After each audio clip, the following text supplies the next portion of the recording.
Eu fiz um estágio no 5º ano em ortopedia e cheguei à conclusão que ortopedia eu não gostava. Era o que eu não ia Sério? fazer. Entendi, E entendi. quando eu falei para minha mãe que eu ia fazer ortopedia, o meu pai era cirurgião, eu disse, mas o que que é isso? Isso não é profissão de médico? Não, o que me mudou mesmo foi a residência.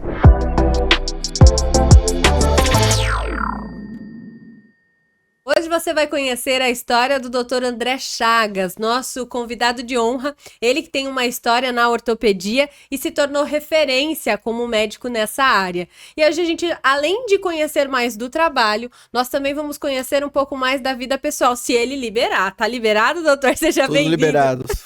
Muito obrigado, Jéssica.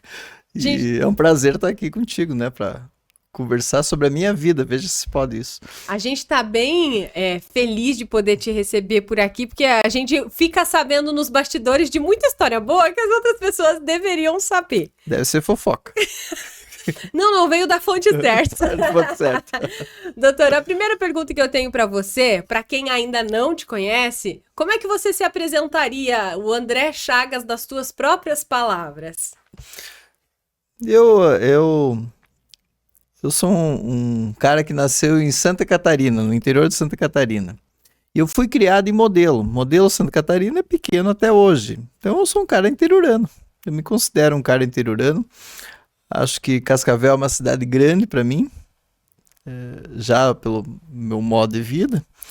E eu sou um cara muito simples, eu acho, né? E eu me considero relativamente bem resolvido com a minha vida. Acho que eu alguns anos atrás li um artigo onde o autor dizia que a gente, quando chega um momento que tu acha que se tu morresse naquele momento, estaria feliz, morreria feliz, eu acho que hoje eu morreria feliz. Eu, claro que Espera gostaria não morrer, né? Tão até cedo. porque a minha fase de vida é muito boa, eu acho que eu tenho muita coisa que eu posso acrescentar para os outros e para mim mesmo, de aproveitar minha vida, mas eu sou um cara bem satisfeito com a minha vida. Eu vou destacar uma das suas características aqui que eu acho muito legal. Você tá sempre de bom humor, tranquilo, tá sempre pronto para ouvir as pessoas. É contigo, Jéssica. Essa característica de estar atento ao que as pessoas têm a contar, a partilhar um pouco da sua história para quem tá interessado em ouvir. Ele é bom de conversa, resumindo, tá, pessoal? Isso veio depois da medicina por causa do contato com os pacientes ou isso sempre foi teu, doutor? Não, isso é um treinamento. Eu já fui muito pavio curto e eu acho que a gente tem que treinar a tirar um tempo para as pessoas. Porque a gente tem um pavio curto porque não tira o tempo. Pelo menos é a minha conclusão. E de alguns autores que defendem isso. Então, se eu venho aqui, estou com pressa, Jéssica, eu não deveria ter vindo. Se eu saio atrasado de casa e preciso acelerar o meu carro para sair correndo para chegar, eu tenho que sair 5 minutos antes. Talvez é um planejamento que eu tenha que fazer melhor do meu tempo. Então, Tô preocupada com essa frase, mas tudo bem. pelo menos é o modo como eu penso. Então, o tempo de você demonstrar calma, claro que nós todos somos angustiados, temos nossas angústias e medos, né? Porque o medo talvez seja o que mais a gente converse hoje no mundo. E o modo como tu vai lidar com isso é que faz a diferença. Então, eu acho que é uma opção de vida. Entendi. Então eu já achei que a resposta é: aprendi isso lá no interior de Santa Catarina e trouxe pra Nada, cá. não tem nada Me a ver com o interior. surpreendeu na Não. resposta. E de Santa Catarina para o Paraná, como é que foi essa transição? Essa história. Como essa cidade onde eu morava era pequena, a gente saía para estudar. Meu irmão saiu para estudar, eu fui junto com ele, eu fui para Porto Alegre, fiz 2º grau em Porto Alegre. Acabei passando o vestibular em Passo Fundo, que é a cidade, uma grande parte da minha família dessa região. Fiz medicina lá, fiz a residência de ortopedia e conheci a Maristela, que é minha esposa até hoje. E ela me trouxe para cá, para o Paraná. Nunca imaginei morar em Cascavel. E quando comecei a namorar ela, comecei a conhecer Cascavel e acho que foi um grande acerto, porque eu adoro Cascavel. Hoje tenho meus 2 filhos, são de Cascavel. E sou um cascavelense, eu moro mais tempo em Cascavel do que já morei em outro lugar na minha vida. Então, eu gosto muito de morar aqui. Quando a gente fala de família, e você tocou no nome da Maristela, eu vou ter que mandar um beijo pra ela, dá licença. Beijo, Maristela. A gente espera aqui para você contar os outros segredos. Mas sobre família, como é que você faz esse equilíbrio? Porque dizem que a vida do médico é insuportavelmente maluca ao longo dos anos. Como é que você fez para equilibrar esses pratos? Não é verdade. É folclore, doutor? E do empresário que mora do coração. Agora há pouco nós estávamos falando eu estou indo para os meus 60, né? E a idade perigosa é aos 45, 50, onde a gente... Talvez o estresse seja a coisa mais perigosa desse mundo. E eu acho que isso tudo é um planejamento. Eu poucas vezes deixei de almoçar em casa ou dormir em casa, porque a gente tem escolhas e a gente tem que fazer plantão, tem épocas da vida que a gente... Claro, a medicina... como várias profissões. Essa pergunta eu gosto de responder com uma outra resposta, que eu agora lembrei dela. O meu avô materno trabalhava sempre com energia elétrica. Sempre trabalhou com energia elétrica, e ele, o meu avô Afonso, e ele tomava chimarrão, e a hora do chimarrão era meio sagrada. A gente tinha que jogar para conversa fora, e ele explicava que o médico tinha o plantão dele, mas quando chamavam ele, era quando acabava a luz. E tu imagina no interior, quando acabava a luz, onde a estrada era ruim, estava chovendo, tinha lama, e ele tinha que consertar a energia elétrica.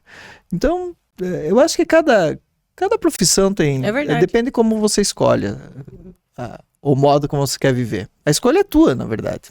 Tem que definir isso. Na tua opinião, as pessoas estão realmente mais estressadas? Elas não têm feito essa boa escolha? Não tem dúvida. Não, mas não é uma questão de boa escolha. Agora, qual é o meu momento agora? E lá em casa a gente discutiu no final do ano, nós tiramos um tempo para discutir nossos planos do ano lá. E todos estavam preocupados com o celular. Todos nós. Com o Pega tempo aqui, que a Marcos, gente fica... guarda. Mas é que ele é um instrumento tão bom de trabalho, é tão bom o celular, a informação que tu tira. Eu sou da época que não tinha celular, né? Então, a gente só tem que cuidar como a gente vai agir com essa ferramenta, né? Claro, o mundo hoje nos gera muito mais informações, e isso não deixa a gente... O nosso cérebro não está acostumado com isso. Não tá. Ele gostaria de menos informações, o mais lento, né? A velocidade do mundo está muito rápida, né? A paternidade aconteceu com você em que fase da tua vida? Você já estava na medicina?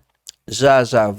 Eu vim para Cascavel final de 92, início de 93, e casei com a Maristela final de 93, e dali uns 5, 6 anos a gente teve a Helena, né? Que ela nasceu em 99, não posso errar o ano aqui. Vai dar problema, Vai dar problema, né? E depois o Arthur 3 anos depois. E a paternidade mudou muito você? Claro. O que mudou? A gente não sabe direito, né? Porque o mundo, a vida vai desenvolvendo, vai desenrolando. E quando a gente se torna pai, as coisas vão acontecendo e você vai aprendendo a ser pai. Porque não existe isso não está escrito, não tem... também é uma opção. Quem não quer ser também é uma outra opção. Mas foi um investimento muito bacana. Eu gosto de comparar os filhos ao investimento financeiro. Então, se você não quiser ter risco nenhum, você vai deixar num investimento que tem uma rentabilidade menor, mas é mais seguro, né? Porque o filho sempre é inseguro. Te gera uma insegurança para a vida inteira, né? E só que a rentabilidade é maior. O risco é maior, a rentabilidade é maior. É muito bacana, eu acho. Já vou mandar aqui, beijo pai, beijo mãe, nessa hora. Fizeram um bom investimento, obrigada. Doutor, brincadeiras à parte, né? Eu gostaria de trazer alguns temas que a gente sempre acaba falando aqui nos bastidores que tem a ver com qualidade de vida. A gente acabou citando aí a questão do estresse e os seus filhos estão numa geração diferente, né? Eles vivem essa velocidade, essa intensidade. Você... Sabendo da história das pessoas, o ortopedista lida também com pessoas mais maduras, sabendo da experiência deles. O que você teria para deixar de conselho para essa geração que está tão acelerada, tanto tempo no celular e às vezes nem tem esse plano de futuro, né? Porque você comentou aí no início do programa, estou chegando aos meus 60 anos, fazendo as metas, e nem sempre nós, e eu vou me colocar nesse pacote, a gente não pensa tanto tão à frente. O que você diria para essa galera? Não, mas eu antigamente fazia o meu plano para 10 anos. Eu ficava imaginando, e muitas vezes com meus pacientes, dizia, se você tem esse problema agora, o que nós podemos melhorar isso para daqui 10 anos? Como é que tu te imagina daqui 10 anos? Será que 10 anos não é demais agora? Quanto mais velho a gente fica, mais talvez menos tempo a gente tenha que fazer os planos, né? Tenha que fazer. E eu acho que um conselho bom é a gente planejar o tempo da gente, né? Essa história do tempo é muito bacana. Poema é uma coisa que eu não gosto de ler muito, mas os poemas sobre o tempo são muito bacanas. Mário Quintana tem alguns poemas sobre o tempo sensacionais. E o tempo, quando você começa a imaginar que nós estamos conversando e ele não vai voltar mais, e ele é inexorável, ele sempre vai para frente, né? O tempo sempre vai passar. A nossa idade é assim, é a idade das coisas que estão ao nosso redor. E como a gente lida com isso, talvez seja importante parar para pensar, né? Então, eu acho que o tempo é o segredo de tudo. O celular, na verdade, ele consome nosso tempo. É como eu estou usando o meu tempo. Então, eu sempre fui interessado no tempo, pelo menos. E hoje eu já ouvi falar, como dizer, fontes da minha cabeça, não vozes da minha cabeça. Eu vi em algum lugar, sabe aquela história? De que o tempo hoje, a percepção que a gente tem do dia, não é mais de 24 horas. Todo mundo diz, nossa, mas passou rápido, passou rápido. Que a comparação na prática seria que o dia teria 16 horas por conta da velocidade da informação e o tanto que a gente consome de informação. Você sente que o tempo parece mais acelerado de fato? Não, eu acho que não. Eu acho que isso é que a nossa mente é natural, que passam 20 anos, e se nós conversando aqui, nós estamos recuperando, eu pensando, puxa, mas eu estudei há 30 anos atrás na faculdade, eu aprendi coisas que em segundos eu lembro, né? Isso dá uma sensação de rapidez. Mas talvez essa conta seja invertida, eu acho. Eu acho que nós vivemos muito intensos e talvez os 24 horas por dia signifiquem 30. Mais tempo. Pode pensar diferente, porque o que você fazia em 6, 8 horas, nas 16 horas que tu pôs aí, quanto mais coisa a gente faz hoje. Meu Deus. Né? Quantos clientes a gente tem no celular, conversa no WhatsApp, a gente conversa com o exterior, a gente viaja e parece que está mais perto. Então, o tempo ele tem... É poético isso. Ele tem 60 minutos, 1 minuto. 60 segundos, né? 1 hora, 60... E assim vai. O dia tem 24 horas e isso vai continuar sempre assim. Isso foi uma coisa que a gente já fabricou. Porque antigamente, quando não tinha o relógio, a gente olhava para a lua. E a gente calculava a hora mais longínqua ainda, né? Era diferente. É questão só de filosofia, né? Acho que o tempo vai ser igual. Eu acho que hoje em dia a gente só se acostumou, talvez, a ter a possibilidade de poder reclamar mais disso. Talvez sim, hoje a gente reclama da vida, né? Nunca a vida foi tão... uma coisa bacana é a história, né? Então, o mundo nunca foi tão confortável. Nunca foi tão bom viver. Mas a gente tem mais medo agora. E o medo parece que ele está associado com a sensação de perda. Com aquilo que tu não quer perder, né? Sim, o que tu tem de sentido. bom, né? Tem muito menos guerra, muito menos coisas ruins acontecendo no mundo, mas a sensação é que tem mais, né? Porque esse monte de notícias de coisa ruim, né? Parece que o mundo vai acabar, né?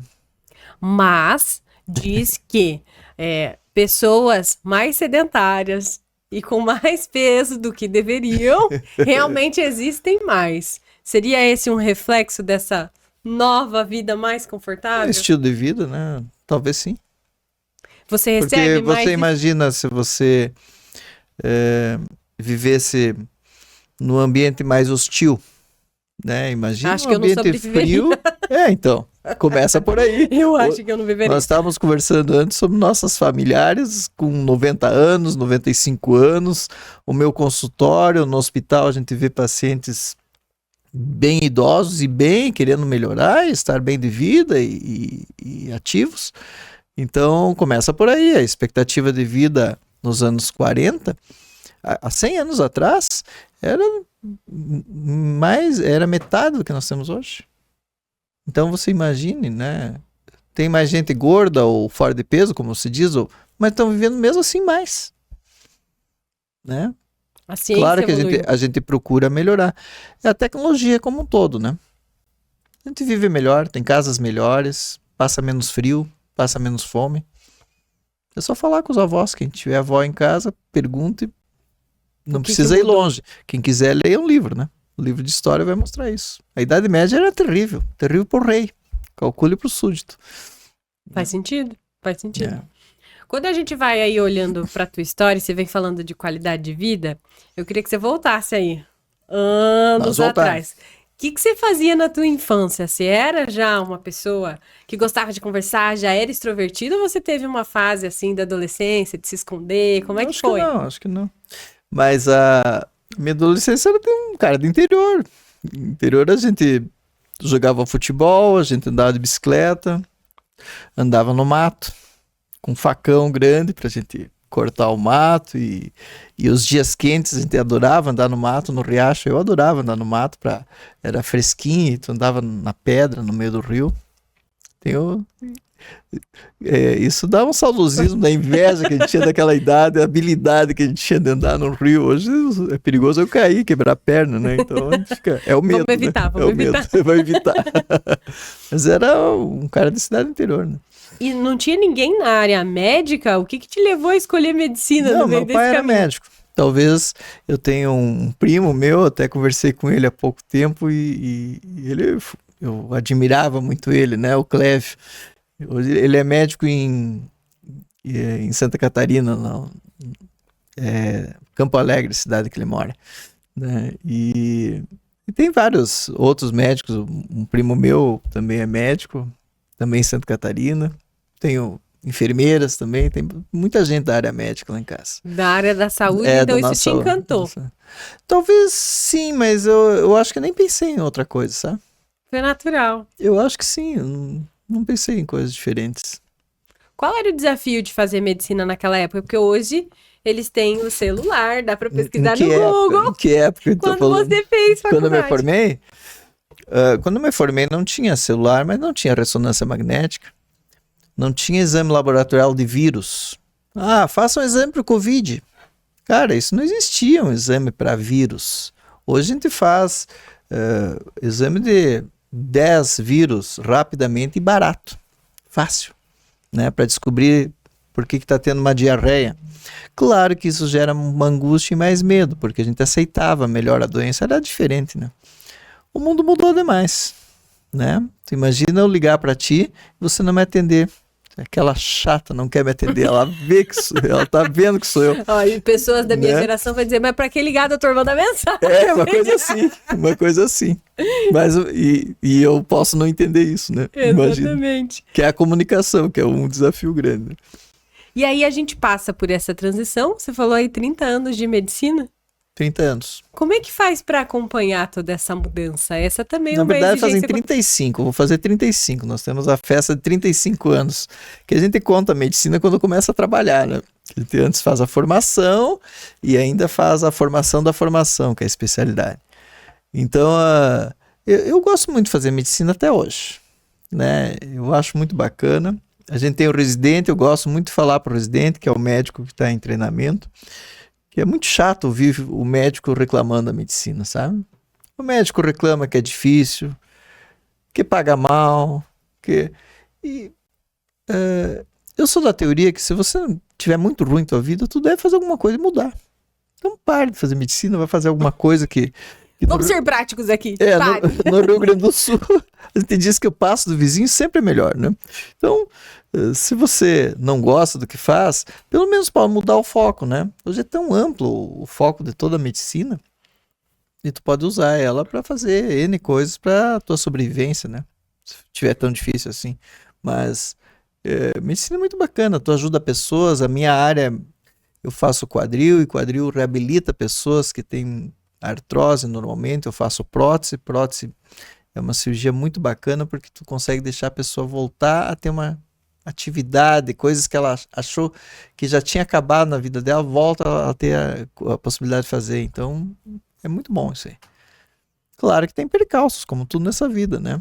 A gente fica muito angustiado com o paciente que não vai bem, quando tem uma complicação, e a gente tem que acompanhar e resolver isso também, né? Toda profissão acho que vai ter o ônus e o bônus, Não né? tem A gente dúvida. tem que lidar com eles da mesma forma. Tem que ter mais ônus, mais bônus do que ônus, né? Senão a gente desiste, deve desistir. Então, essa é a conta, né? Se estiver Tem que ser muito ruim, tem que positiva. fazer essa conta, né?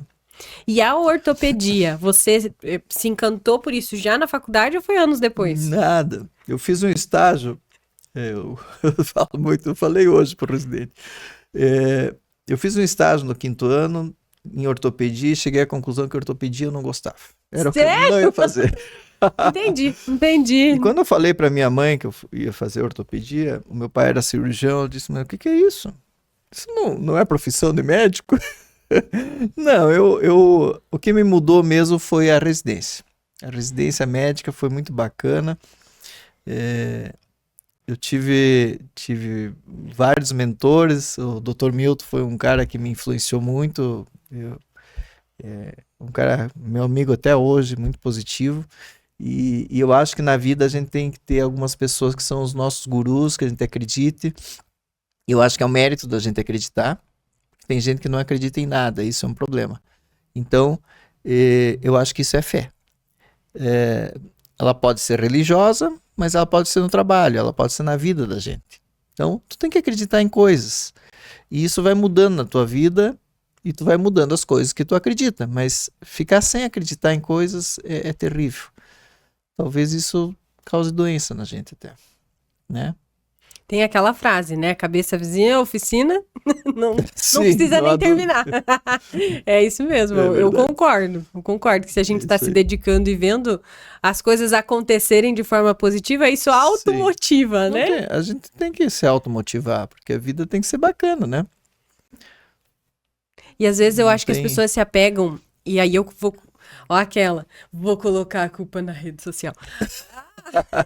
A gente se apega a falar de coisas grandiosas hoje, justamente porque a gente quer mostrá-las na rede social. Mas isso sempre foi assim, Jéssica. Mas daí sem O rede modo social a gente como- não via. Não, mas é que o modo como a gente faz é que é diferente. Sim, Mas isso sempre foi assim. Isso não vai mudar da pessoa humana. é. Né? Mas eu gostaria de ver um mundo em que a gente aprendesse a valorizar mais as pequenas coisas. Eu acredito nesses detalhes. Mas isso é fé. É no que tu acredita. Perfeito.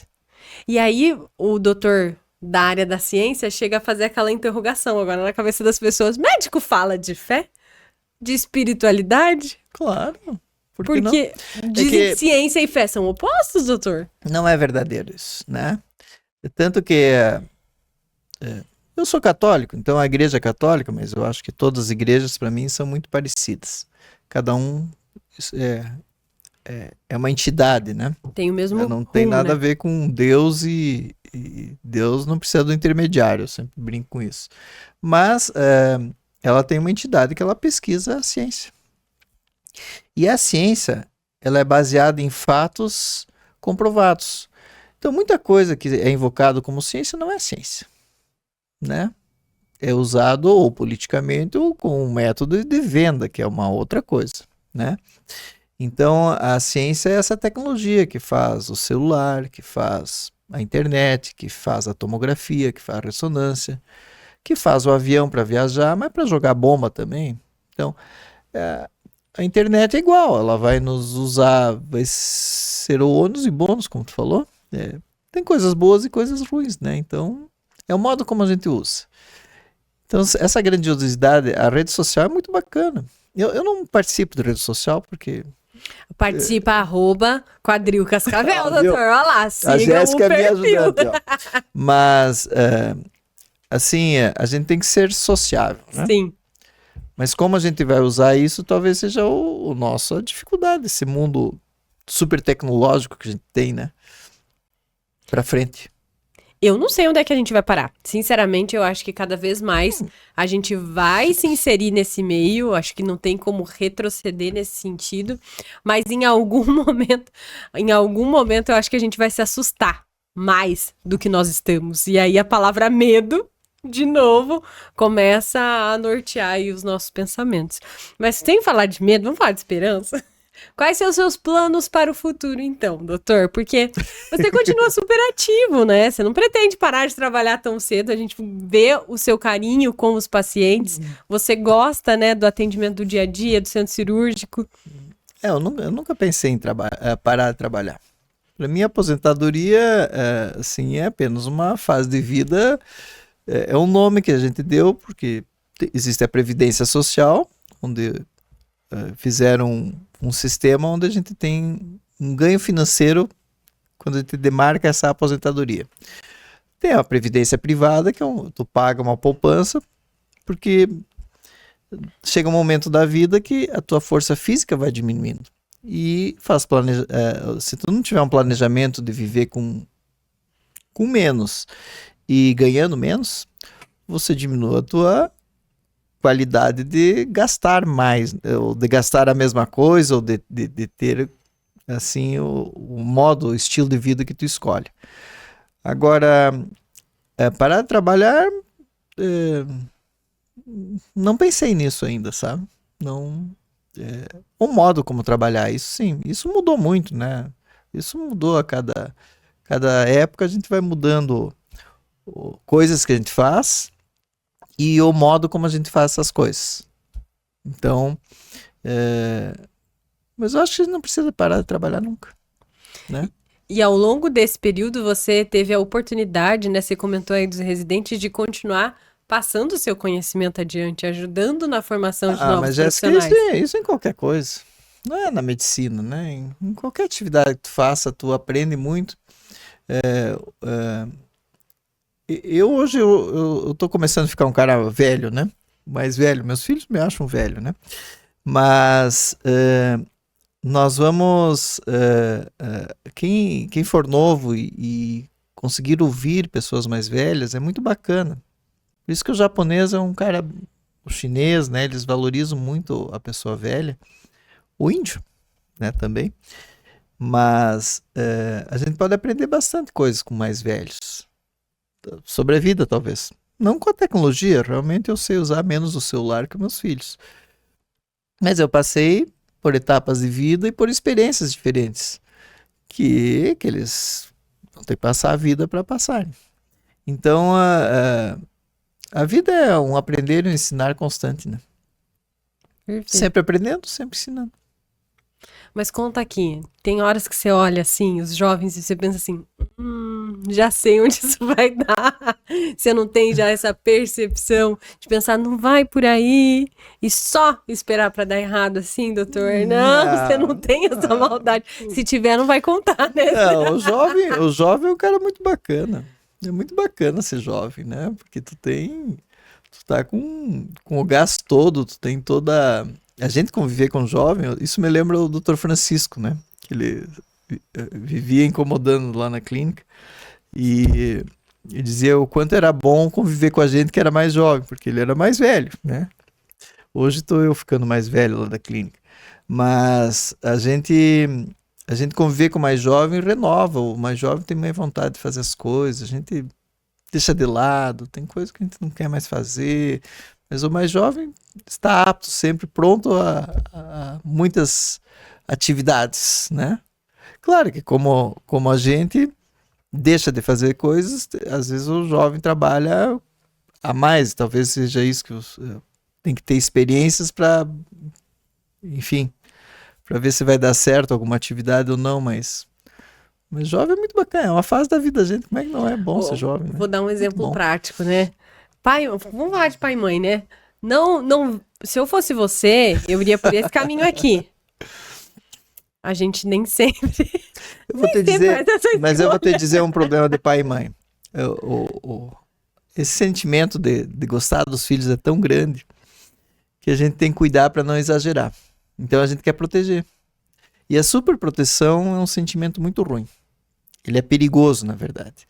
Não é um sentimento ruim. Ele é perigoso, eu acho, mais perigoso. Perigoso da gente não deixar as pessoas passarem pelas etapas da vida que tem que passar, né? Então, às vezes, o pai quer super proteger o filho. Não sofra, meu filho, com isso. Como é que você vai aprender, às vezes, ter uma experiência sem o sofrimento? É que nem fazer a viagem sem entrar no avião ou passar pela alfândega, ou faz parte o processo. Daquele processo de vida que tu escolhe, né? Daquela atividade que tu escolhe. Você se considera uma pessoa feliz, doutor? Por quê? Essa foi funda, né? Essa é complicada, né, Jéssica? Eu acho que vem naquele papo do cara que eu citei antes, que disse que a gente tem que morrer se a gente morresse. Tu acha que faltou muita coisa para te fazer na tua vida? Quais os projetos que tu ainda não fez?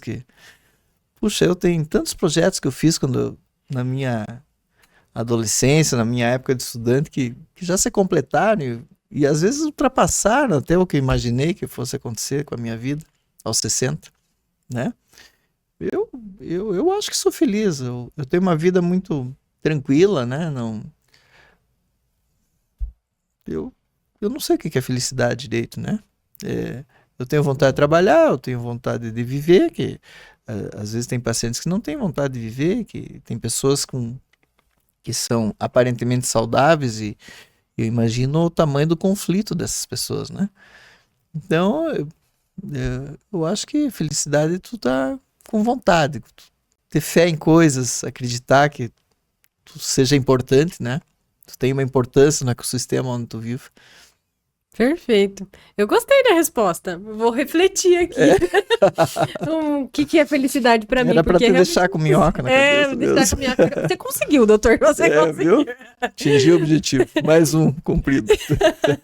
E a gente fala aqui nos bastidores das experiências que você tem a oportunidade de fazer, justamente pela flexibilidade que hoje, né, a tua vida que você construiu ao longo desses anos te dá. Você gosta de viajar, doutor? Vamos falar desse hobby? Eu gosto de viajar de carro. Eu gosto de viajar de avião também, mas gosto de viajar de carro também. O que a viagem proporciona que ficar em casa de férias não é a mesma coisa que sair e viajar? Ter o tempo. A gente gastar o tempo, a gente dizer, puxa, eu tenho uma semana que eu posso parar de trabalhar e fazer uma atividade que eu queira, né? E claro, conhecer pessoas, conhecer lugares, bater uma foto bonita, né? Que a Maristela gosta de pôr no porta-retrato, né? Eu também gosto. Na churrasqueira a gente tem um porta-retrato. Tem que trocar. Vamos colocar foto disso aí, produção. Vai ter que mandar uma foto dessa churrasqueira. Isso é bacana. Eu também gosto de ficar em casa. Eu sou muito caseiro e plantar. A gente plantar uma flor, plantar o que quiser que seja, é muito bacana, porque a natureza ela não para de crescer, parece o tempo, né?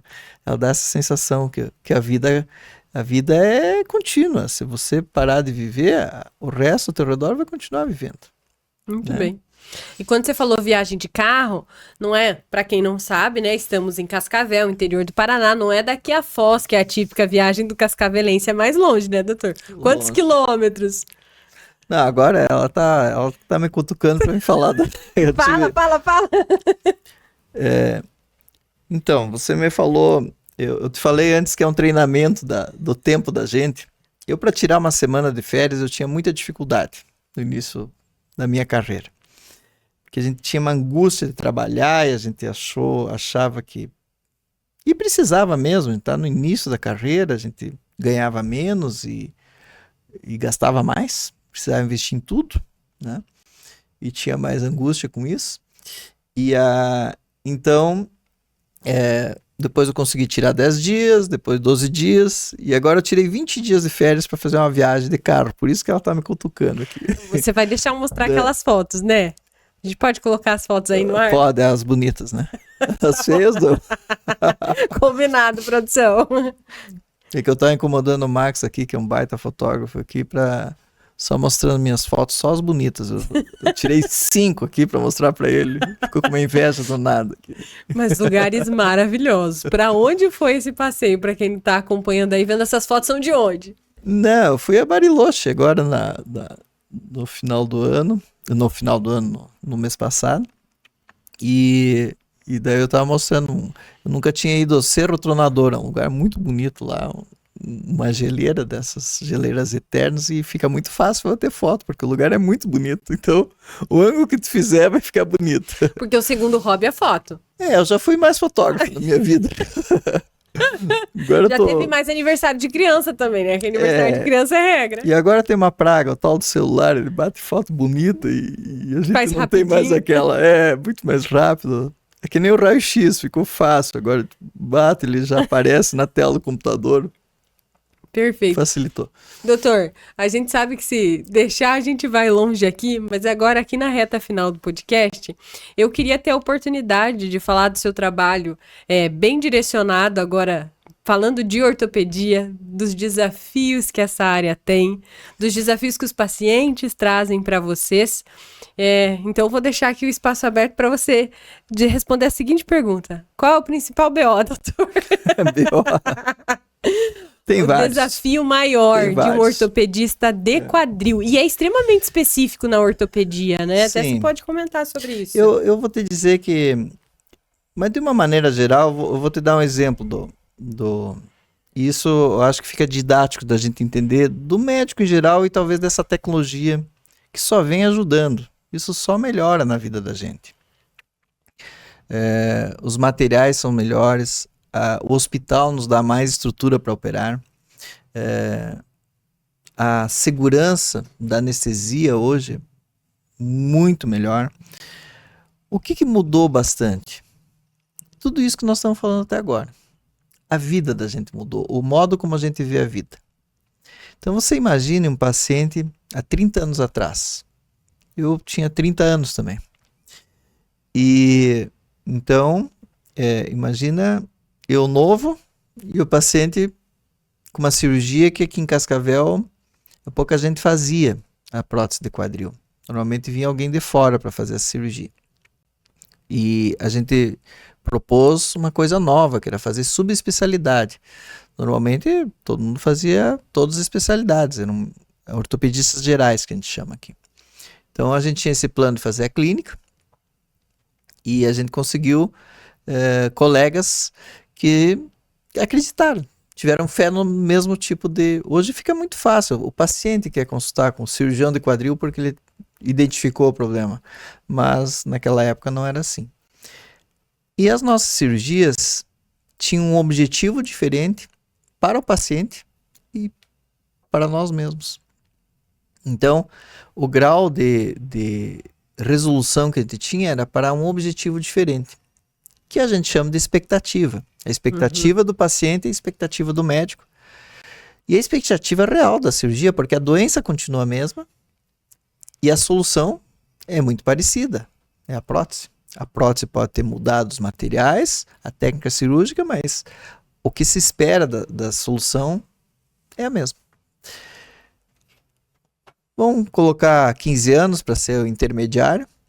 As expectativas mudaram, porque a expectativa de evolução da técnica cirúrgica mudou, da prótese primária, que a gente chama, que é a primeira vez, e de quando ela estraga, porque é uma peça que ela pode com o tempo estragar e nós temos a necessidade de trocar, que a gente chama de revisão de prótese.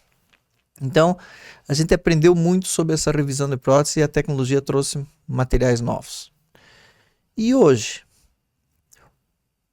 está um pouco, às vezes, difícil até da gente entender a expectativa do paciente e a nossa mesmo, porque os pacientes mais novos, naquela época a gente operava pacientes com mais idade, de 65, 70 anos, porque a gente não sabia como é que seria a evolução futura da prótese. Hoje a gente sabe isso. A gente sabe trocar uma prótese. Mas os pacientes de 35, 40 anos que precisam de uma prótese, que são bem jovens, não é a maioria, mas hoje está muito mais frequente isso, a expectativa deles é performance.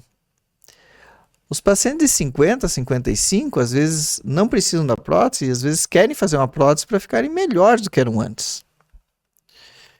E talvez da minha idade para frente, de 65, 70, querem uma prótese para talvez viverem até 150, eles querem uma eternidade, uma longevidade com qualidade. Então essas expectativas aumentaram no sentido de performance. Tanto que hoje nunca se vendeu tanto a indústria farmacêutica, vitaminas e esse tipo de tratamentos alternativos que nós chamamos, que não são bem comprovados, mas todo mundo acredita muito em alguma coisa milagrosa, que a tecnologia está tão boa que, puxa, mas eu vou acertar esse troço aqui, vai funcionar bem comigo, né? Então, que não é científico. Científico é aquilo comprovado, ó. Faça desse jeito, isso já testaram e funcionou, né? Então, o BO eu acho que ele acontece quando acontece alguma coisa possível e você fez o máximo para que acontecesse certo. Eu acho que tu dorme tranquilo e a maioria dos pacientes entende bem o teu esforço que tu fez para melhorar aquilo. E tu tem limites, né? Agora, tu errar na expectativa é um problema, né? Porque daí às vezes não tem acerto. Tu perde uma coisa que a gente chama, que é fundamental, que é a confiança. Que é essa relação entre médico e paciente que tem que ser muito grande. Ela pode até balançar, mas ela tem que ser grande. Ela não pode ser perdida. Senão a gente vai ter que trocar de médico ou trocar de paciente, né? Não vai ter jeito. A gente tem que ter algum que a gente tenha fé, que a gente acredite, né? Fé é acreditar. E quando a gente fala desse momento de dar a notícia que a pessoa vai precisar de prótese, houve uma época, até você comentou aí da questão da anestesia, que era mais assustador receber essa notícia? Não há dúvida. Isso melhorou muito também, né? Porque hoje em dia a pessoa receber uma notícia que tem uma solução para o problema dela, claro que o diagnóstico eu acho que sempre é uma notícia ruim, né? Você saber que tu tem uma doença, mas muitas vezes o paciente já vem no meu consultório já com o diagnóstico, com uma desconfiança, e hoje nós temos muita informação, né? Dr. Google, o doutor está se referindo. Sim, isso é muito bacana, porque a pessoa já, ou tu melhora, porque tu mostra para ela que não tem a doença e ele fica mais tranquilo, ou se ele tiver, tem uma solução bem razoável e relativamente segura da gente resolver, né? Agora, já foi mais difícil, né? Foi mais perigoso a gente fazer um tratamento, vamos dizer assim. E hoje eu percebo que tem a gente, né, para quem não acompanha, vou fazer o convite aqui, vão lá para o canal Cirurgia do Quadril Cascavel e também para o perfil Quadril Cascavel, que eles vão ter a oportunidade de visualizar como é um centro cirúrgico, de entender um pouco mais dos bastidores, porque o que a gente não tinha é a visão de como seria. E isso também é assustador. Então, a gente tem também essa entrega de informação que facilita um pouco desse trabalho, né, doutor? Sim, hoje tem séries de TV que mostram a cirurgia, né? Ou no YouTube tu vê cirurgias ao vivo, né?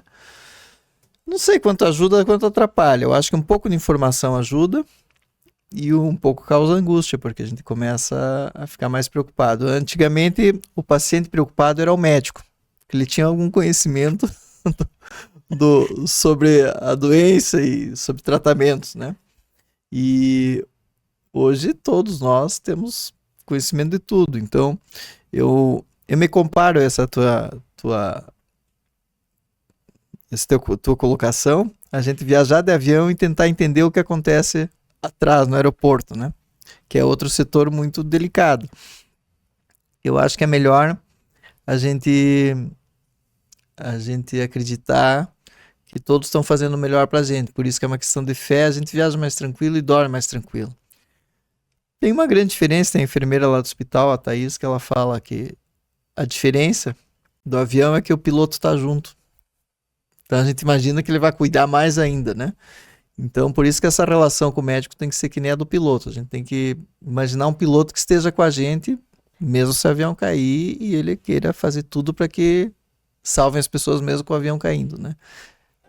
Isso é muito legal, eu nunca tinha pensado nisso. É. Mas a partir do momento em que vocês criam esse laço com o paciente, tudo fica mais fácil, porque depois que ele coloca uma prótese, ele tem que permanecer com esse relacionamento também. É como quando você tem pressão alta e chega o momento de tomar um remédio. Isso não acaba nunca, né? Normalmente uma diabetes controlada é porque você hoje chama de pré-diabetes, não é uma diabetes. Diabetes é uma doença ruim que você tem que controlar, normalmente com medicação, é que o teu corpo já perdeu aquela capacidade. Não é que você tem um estilo de vida ruim. Se você tem um estilo de vida ruim, tu corrige com o estilo de vida. É outra coisa, né? Então, essa confusão que a gente faz às vezes com uma doença, a doença é uma coisa bem definida que você tem que tratá-la, né? O legal é que tem muito tratamento que funciona, né? Muito bem. Doutor, eu quero deixar aqui firmado o compromisso de que você volta. O próximo tema vai ter que ser um, assim, desses que deixam o pessoal aí do outro lado arrepiado. Eu gostei que você comentou da anestesia, fiquei com ele aqui na cabeça, porque é algo que eu também, que nunca passei por uma cirurgia, eu acho que eu ficaria preocupada. Eu acho que esse momento também me deixaria aí preocupada. Podemos trazer um anestesista para conversar aqui. Vamos bater papo sobre isso, de como isso evoluiu dentro da medicina, como isso contribui com a ortopedia. E é muito bacana essa relação da cirurgia, que a ortopedia é uma especialidade muito cirúrgica, né? A anestesia é que proporcionou a evolução da cirurgia. Que antes da gente conseguir dormir, estar tranquilo, não conseguia fazer cirurgia. E cirurgias hoje complexas, né? Cada vez mais complexas. Você tá mexendo com a minha cabeça, que minha cabeça já foi longe, doutor. Vamos ter muitos temas aí. Eu quero finalizar com o seguinte pedido. Que conselho você daria pro menino André Chagas, agora que você sabe o final da história? Barbaridade. Viva tudo novo, né? Com intensidade. É muito bom a gente viver sem querer planejar demais a vida, né? Porque a vida, ela vai acontecendo. Muito bem, doutor. Muitíssimo obrigada pela sua presença, pela sua companhia. E se prepare, porque vem mais convites por aí. Senhora. Até mais. Tchau, tchau.